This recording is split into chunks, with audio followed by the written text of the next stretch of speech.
Karadeniz yalasında doğup bastı, ayalarının etekinde kanatlandı. Yavuz düşman yurdumuzga sokulganda,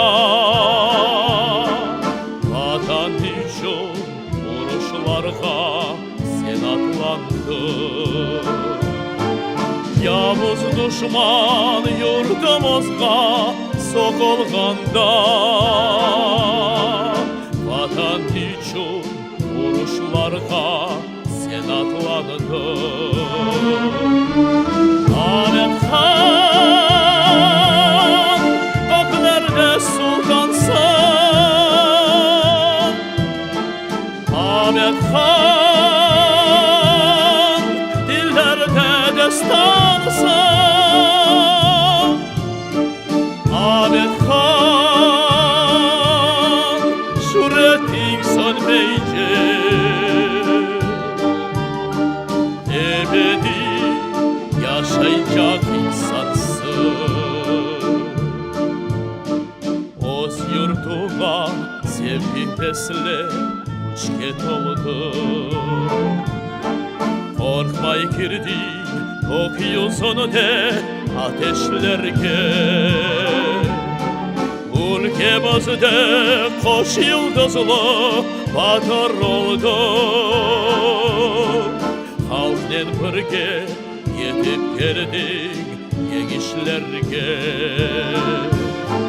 ülkemizde koş yıldızlı batır oldu. Halkla birge yetip geldik gençlerge. Ahmet Han, göklerde sultansın.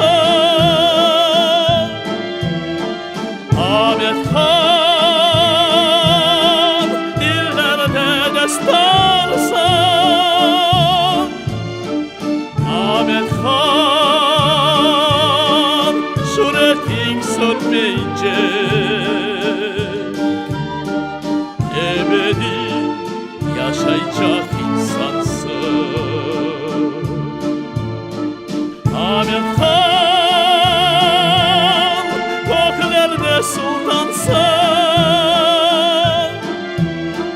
Ahmet Han, dillerde destansın. Ahmet Han, şöhretin sönmeyecek,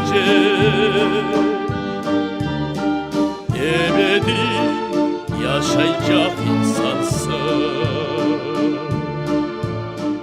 Ebedi yaşayacak insansın.